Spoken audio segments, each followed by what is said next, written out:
നമ്മൾ നല്ല പ്രണയങ്ങളുള്ളിടത്ത് ഈഗോ കുറയുമെന്ന് എനിക്ക് തോന്നുന്നു. എന്തായാലും ഒരു നിമിഷം ഉണ്ടാവുമല്ലോ. എവിടെയെങ്കിലും ഒരെണ്ണം കാണാൻ സാധ്യത.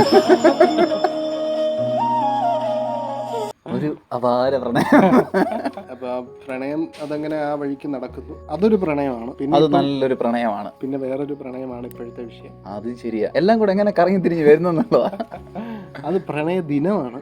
പ്രണയ ദിനമാണ്. അങ്ങനെ ഒരു എല്ലാവരും ചിലപ്പെട്ട് വാലന്റൈൻസ് ഡേ എന്നൊക്കെ വിളിക്കും. സ്കൂളിൽ പഠിക്കുമ്പോൾ തൊട്ട് ഞാൻ അങ്ങനെ ആഘോഷിക്കാത്തൊരു ആഘോഷ ദിവസമാണത്. കുറേ ആളുകൾ അങ്ങനെ പറയുന്നത് ഞാൻ കേട്ടിട്ടുണ്ട്. അപ്പൊ നീ ആഘോഷിച്ചിട്ടുണ്ടല്ലോ എല്ലായിടത്തും? നമ്മളെല്ലാം ആഘോഷിക്കുകയല്ലേ. സ്കൂളിൽ പഠിക്കുമ്പോൾ തൊട്ടേ ഇല്ല, ഞാൻ ആവശ്യമില്ല. അല്ല, അതൊരു വലിയ മെറിറ്റായിട്ട് പറയുന്ന ഒരു സംഭവം ഒന്നുമല്ല. ആവശ്യമില്ല. കൊച്ചിലെ ഒന്നും നമുക്ക് അറിയില്ലല്ലോ ഇതെന്താ സംഭവം. മീൻസ് കുറച്ചങ്ങോട്ട് പോകുമ്പോഴാണല്ലോ ഇതിന്റെ ആഴത്തിൽ ഇതങ്ങോട്ട് പഠിക്കുക. അതെ, അറിയുന്നവരെല്ലാം ആഘോഷിച്ച് 7ാം ക്ലാസ് തൊട്ട് 8ാം ക്ലാസ് തൊട്ട് എന്തിന് 4ാം ക്ലാസ് തൊട്ട് ആഘോഷിച്ചന്മാരുണ്ട് കാണും. പിള്ളേർ ജനിക്കുമ്പോഴേ ആഘോഷിക്കുന്നു. നല്ലതല്ലേ നല്ല പ്രണയം? നല്ലതല്ലേ? നല്ല വിഷയമാണ് പ്രണയം. വിഷയം നല്ലതാണ്. ഞാൻ പറയുന്നത് നമ്മൾ ആഘോഷിച്ചിട്ടില്ല എന്നാണ് ഞാൻ പറഞ്ഞത്. ആഘോഷിച്ചോ, നാളെ ഒരെണ്ണം വരുമല്ലേ. നല്ലതാണ് പ്രണയം, എന്നും നല്ലതാണ്. എല്ലാം ഞാൻ പണ്ട് പറഞ്ഞ പോലെ എല്ലാത്തിലും പ്രണയമാണ്, പ്രകൃതിയിലും പ്രണയമാണ്, എവിടെ നോക്കിയാലും പ്രണയമാണ് അല്ലേ. പ്രണയമാണ് മനുഷ്യനെ മുമ്പോട്ട് നയിക്കുന്നതും ജീവിക്കാനുള്ള കരുത്തും എല്ലാം പ്രണയമാണ്. പല തരത്തിലാണെന്നേ ഉള്ളൂ. പല ആളുകൾ പല തരത്തിലാണ് പ്രണയിക്കുന്നത്. പക്ഷെങ്കിൽ അല്ലേ, നല്ല പ്രണയങ്ങളാണ് ഫുള്ള്. നമുക്ക് ചുറ്റും കാണുന്നതെല്ലാം നല്ല പ്രണയങ്ങൾ. അപ്പം പ്രണയം ഇല്ലേ, നമുക്ക് ഈ വാലന്റൈൻസ് ഡേ നമുക്ക് കുറേ സ്പെഷ്യലായിരുന്നു. കാരണം വാലന്റൈൻസ് ഡേക്ക് നമുക്ക് നേരത്തെ കുറേ നമ്മളെല്ലാം കൂടെ ചേർന്ന് കണ്ടിരുന്ന കുറേ സ്വപ്നങ്ങളുണ്ടായിരുന്നു. അത് വാലന്റൈൻസ് ഡേക്ക് വരണമെന്നായിരുന്നു നമ്മുടെ ആഗ്രഹം. ചില പ്രകൃതി ചില കാരണങ്ങളാൽ അത് എത്തിയില്ല. അടിക്കുന്നില്ലല്ലോ. അല്ല, അത് സാഹചര്യം. നമ്മളിപ്പം നമ്മുടെ പാഷനെ ചേസ് ചെയ്യുന്നുണ്ടെങ്കിലും നമ്മൾ ഒരിടത്ത് നിന്നിട്ടാണ് ചേസ് ചെയ്യുന്നത്. അപ്പോൾ അങ്ങനെയൊക്കെയാണ് കാര്യങ്ങൾ. അത് അതിൻ്റെ പുറകെ നടക്കുന്നു. അപ്പോൾ അതിൻ്റെ വിഷയം ഒരു പ്രണയമാണ്. അപ്പോൾ എന്താ പ്രണയദിനത്തിൽ പറയാനുള്ളത്?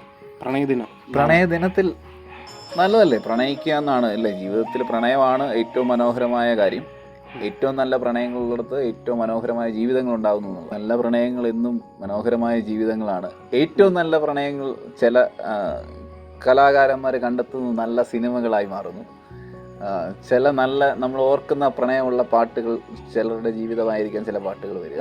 സത്യമായിരിക്കും അല്ലേ. നമ്മുടെ മൂഡ് നിർണ്ണയിക്കുന്നത് പ്രണയമാണ്. അതിപ്പോൾ എന്തോ ആയിക്കൊള്ളട്ടെ. ഇതിപ്പം ഒരു വ്യക്തിയോടുള്ള പ്രണയം എന്ന് മാത്രമല്ല, നമ്മുടെ മൂഡ് എങ്ങനെയായിരിക്കണം, നമ്മുടെ ആ ഒരു ലൈഫിനെ മുമ്പോട്ട് കൊണ്ടുപോകുന്ന സമയത്ത് എത്ര സ്മൂത്തായിട്ട് കാര്യങ്ങൾ പോകുന്നു എന്നുള്ളത് നിർണ്ണയിക്കുന്നത് എന്തിനോടെങ്കിലും ഉള്ളൊരു പ്രണയമായിരിക്കാം. ചിലപ്പോൾ ഒരു വ്യക്തിയോടായിരിക്കാം, ചിലപ്പോൾ ഒരു പാഷനായിരിക്കാം, ചിലപ്പോൾ നമ്മൾ ചെയ്യുന്ന ജോലി ആയിരിക്കാം, ചിലപ്പോൾ നമ്മുടെ ഹോബി ആയിരിക്കാം. എല്ലാത്തിലും പ്രണയം ഉണ്ടെങ്കിലേ മുമ്പോട്ട് പോകുള്ളൂ.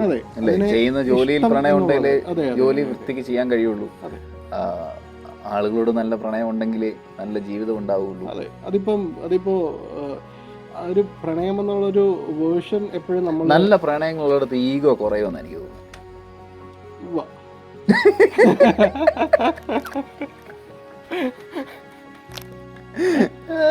എന്തോ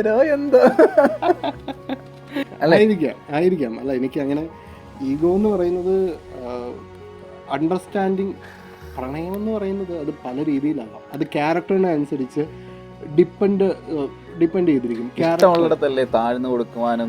ഞാൻ പറയട്ടെ, ഇപ്പം നീ അപ്രോച്ച് ചെയ്യുന്ന പോലെ അല്ലായിരിക്കും വേറൊരാള് ഒരു പ്രണയത്തെ അപ്രോച്ച് ചെയ്യുന്നുണ്ടാവുക. സത്യം, ഓരോരുത്തരും വ്യത്യസ്തരാണല്ലോ. അവരുടെ സ്വഭാവം ഡിഫറെന്റ് ആയിരിക്കും. അവരുടെ ഈ പറയുന്ന ക്രിഞ്ചസ് അല്ലെങ്കിൽ ഇത് ഡിഫറെന്റ് ആയിരിക്കും. ഒരു ക്ലീഷേ, ഒരു റിപ്പീറ്റ്നെസ് ഉണ്ടാവുമല്ലോ, അത് ഡിഫറെന്റ് ആയിരിക്കും. ഇതൊക്കെ നമ്മൾ അറിഞ്ഞത് നമ്മൾ ഈ ഒരു പ്രണയം ആൽബം ഷൂട്ട് ചെയ്യാൻ വേണ്ടിയിട്ട് ഞാൻ ഇതിനെ കീൻ ഒബ്സർവ് ചെയ്തു. അങ്ങനെയാണ് ഞാൻ അറിയുന്നത്. അതെ, നമുക്ക് അങ്ങനെയാണല്ലോ നമ്മൾ ഓരോന്നിനെ നമ്മൾ ഒബ്സർവ് ചെയ്യുക എന്നുള്ളത് നമ്മുടെ ഒരു ഇതിന്റെ ഭാഗമാണല്ലോ. നമ്മുടെ കാര്യത്തിലേക്ക് ഒബ്സർവേഷൻ എന്ന് പറയുന്നത് നമ്മുടെ കിട്ടിയിരിക്കുന്ന ഏറ്റവും നല്ലൊരു ഒബ്സർവേഷൻ. അപ്പം ഒന്നിനോടുള്ള പ്രണയമാണ് നമ്മളുടെ ആ ഒരു ലൈഫിന്റെ എത്രത്തോളം സ്മൂത്ത് ആയിരിക്കണമെന്ന് നിർണ്ണയിക്കുന്നത്. അത് മുമ്പോട്ട് പോകുന്തോറും ചിലപ്പം കൂടുതൽ മനോഹരമാകാം, ചിലപ്പോൾ അതൊരു വഴിക്ക് വെച്ച് വേറെ ഒരു രീതിയിലാവാം. എങ്ങനെ വേണമെങ്കിലും ആകാം, എങ്ങനെ വേണമെങ്കിലും ആകാം. അത് പക്ഷേ നമ്മൾ കാണുന്ന കുറെ നല്ല പ്രണയങ്ങളുണ്ടല്ലേ. ഇപ്പൊ ഞാൻ ആദ്യം സൂചിപ്പിച്ച പോലെ നമ്മുടെ ചില സിനിമകളൊക്കെ പ്രണയത്തിന്റെ ഭാഗമായി വരുന്നത് കണ്ട് ഇല്ലേ. ഗിരീഷ് പുത്തഞ്ചേരിയുടെ കുറെ പാട്ടുകളുണ്ട്, നല്ല പ്രണയമുള്ള പാട്ടുകൾ ഇല്ലേ. അത് പക്ഷെങ്കിൽ 90s ആണെങ്കിലും അതൊക്കെ ഇപ്പം AI കാലഘട്ടമാണെങ്കിൽ AI ആയിട്ട് അത് റീമേക്ക് ചെയ്യുന്ന പോലെ ആയി വരുന്നു. മനോഹരമായ കവിത പോലെ എഴുതുന്ന കാര്യങ്ങളെല്ലാം നല്ലൊരു വരി പോലെ വരുമ്പം അത് മനുഷ്യനെ ഭയങ്കരമായിട്ട് സ്വാധീനിക്കും. അതുകൊണ്ടായിരിക്കാം പുതിയ തലമുറയും പഴയ നമ്മളെപ്പോഴും എനർജറ്റിക് ആയിട്ട് നിൽക്കാൻ വേണ്ടിയിട്ട്, അല്ലെങ്കിൽ നമ്മളൊന്നിലേക്ക് ഇൻവോൾവ് ആവാൻ വേണ്ടിയിട്ട് ഭയങ്കരമായിട്ട് ഹെൽപ്പ് ചെയ്യുന്നുണ്ട് ഈ പാട്ടുകളാണെങ്കിലും ഓരോരോ സിറ്റുവേഷൻ ആണെങ്കിലും. അത് ചിലപ്പം അതിപ്പം നമ്മുടെ മൂഡിനനുസരിച്ച് നമ്മൾ പല ആക്ടിവിറ്റീസ് നമ്മൾ ചെയ്യുന്നുണ്ടായിരിക്കാം, ആഡ് ഓൺ ചെയ്യുന്നുണ്ടായിരിക്കാം. ചിലർ സ്റ്റാറ്റസ് ഇടും അല്ലേ, ഇടുമായിരിക്കും അല്ലേ. അല്ല അത് ചിലവര് അവര് ചെയ്യുന്ന പ്രവൃത്തികൾ കൂടുതൽ എൻജോയ് ഇപ്പം ശരിയാണ്. സ്റ്റാറ്റസുകളായിരിക്കാം ചിലപ്പോൾ അവരുടെ മനസ്സിനെ കമ്മ്യൂണിക്കേറ്റ് ചെയ്യുന്നുണ്ടാവുക. ഓക്കെ, ചിലവര് കൂടുതൽ ഒരു എനർജറ്റിക് ആയിട്ട് ഫീൽ ചെയ്യും, ചെയ്യുന്ന കാര്യങ്ങളൊക്കെ കുറച്ചുകൂടി മനോഹരമാക്കി ചെയ്യാൻ വേണ്ടിയിട്ട് നോക്കും. അപ്പോൾ നമ്മൾ ഈ ഒരു ആൽബത്തിലോട്ട് കടന്നു വരുമ്പോഴത്തേക്ക് നമുക്ക് ഇതിനെ എങ്ങനെ മനോഹരമായി നമ്മൾ ആ ഒരു ക്യാരക്ടറിൻ്റെ അകത്തേക്ക് അവരുടെ ചിന്താഗതിയിലേക്ക് മാറണം.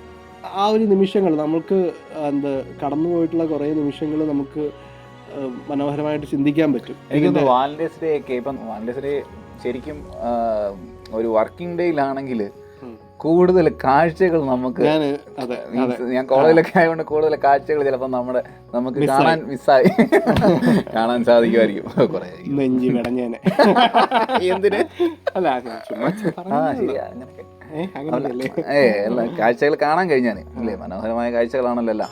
പിന്നീട് ഓർക്കുമ്പോൾ ചിലപ്പോൾ തമാശയായി തോന്നുന്ന കുറേ നിമിഷങ്ങളായിരിക്കാം ചിലപ്പം അവരുടെ കോളേജ് ലൈഫിൽ ആ ഒരു ഫീലിങ്സിലെത്തുക, ആ ഒരു ടൈം പീരീഡ് നടക്കുന്ന. ചില നല്ല പ്രണയങ്ങൾ നടക്കുന്നുണ്ടാവാം, അല്ലാത്തതുണ്ടാവാം. പക്ഷെ അതെല്ലാം നല്ല ഓർമ്മകളായിരിക്കും ആൾക്കുണ്ട്. എനിക്ക് തോന്നുന്നു ഇന്നത്തെ ജെൻസി എന്ന് പറയുന്നത് അതിനെ വേറൊരു രീതിയിൽ ഡിഫൈൻ ചെയ്തുകൊണ്ടിരിക്കുകയാണ്. അതിനെയൊക്കെ കുറിച്ചൊക്കെ നമുക്ക് പിന്നീട് സംസാരിക്കേണ്ടി വരും. അത് പിന്നെ പല രീതിയിലൊക്കെ വ്യാഖ്യാനിക്കപ്പെടുന്നുണ്ടാവും. ഏതായാലും ഒരു പ്യൂറസ്റ്റ് ഫോം ഓഫ് നമ്മളെ മുമ്പോട്ട് നയിക്കുന്ന ഒരു സാധനം തന്നെയാണ് പ്രണയം. ഉണ്ടായിരുന്നു സ്കൂൾ കാലഘട്ടം, കോളേജ് കാലഘട്ടം ഉണ്ടായിരുന്നു. പിന്നെ പ്രണയമില്ല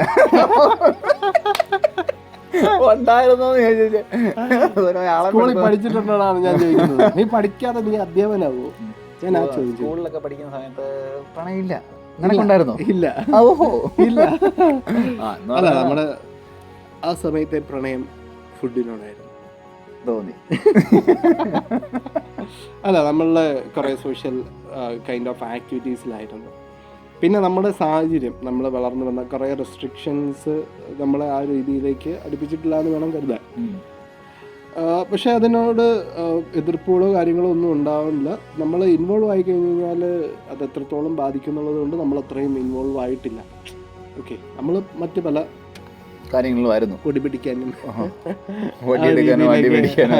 ആ രീതിയിലൊക്കെ ആയിരുന്നു നമ്മുടെ പ്രണയങ്ങൾ മുമ്പോട്ട് പോയിക്കൊണ്ടിരുന്നത്.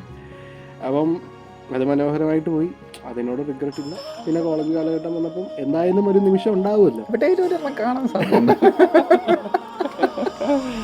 ഞാൻ പറഞ്ഞത് ഒരു നമുക്ക് ഈ അട്രാക്ഷൻസ് എന്നുള്ളൊരു സംഭവം എല്ലാ സമയത്തും തോന്നും. ഏതായാലും ഒരു പ്രണയം എന്ന് പറയുമ്പോൾ ഈക്വലി അങ്ങോട്ടും ഇങ്ങോട്ടും ട്രാൻസ്മിറ്റ് ചെയ്യും. നമുക്ക് പ്രണയം ഉണ്ടാവും. ഇപ്പം ശ്രീനിവാസൻ പ്രണയിക്കാൻ അങ്ങനെ വേറൊരാളുടെ ആവശ്യങ്ങളോ അവകാശങ്ങളൊന്നും വേറൊരാളുടെ ഒരു അങ്ങനെയാണെങ്കിൽ ഉണ്ട്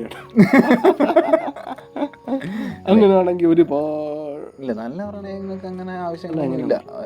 നമ്മളെ എന്താണ് അട്രാക്റ്റ് ചെയ്യിക്കുന്നത് അതിനനുസരിച്ച് നമുക്ക് അട്രാക്ഷൻസ് തോന്നും. അതിപ്പം ഒരു ഓപ്പോസിറ്റ് സൈഡും സെയിം ആയിട്ട് തോന്നുന്ന സമയത്താണ് അതൊരു പ്രണയമായിട്ട് സംഭവിക്കുക, ഒരു 2 വേ ഒരു പ്രണയമായിട്ട് സംഭവിക്കുക. അപ്പം അതിനെ ഏത് രീതിയിലാണ് നമ്മൾ മുമ്പോട്ട് കൊണ്ടുപോകുന്നത് എന്നുള്ളതൊരു ഫാക്ടറാണ്. ചില സമയത്ത് അത് അണ്ടർസ്റ്റാൻഡിങ് ആണെങ്കിൽ ഭയങ്കര മനോഹരമായിട്ട് പോകും. നമ്മൾ തന്നെ എത്ര സ്റ്റാറ്റസുകൾ ഓരോരുത്തരുടെ ഇതൊക്കെ കാണാറുണ്ട്. അപ്പം കൂടുതൽ ആളുകൾ നാളെ മനസ്സിലാക്കട്ടെ. നല്ല പ്രണയങ്ങൾ ഉണ്ടാവട്ടെ. പ്രണയദിനം ആശംസ എല്ലാവർക്കുമായിട്ട്. നല്ലപോലെ പ്രണയിച്ചോട്ടെ. നല്ല പ്രണയങ്ങൾ ഉണ്ടാവട്ടെ. നല്ല പ്രണയങ്ങൾ ഉണ്ടാവട്ടെ. അത് പ്രണയമായിട്ട്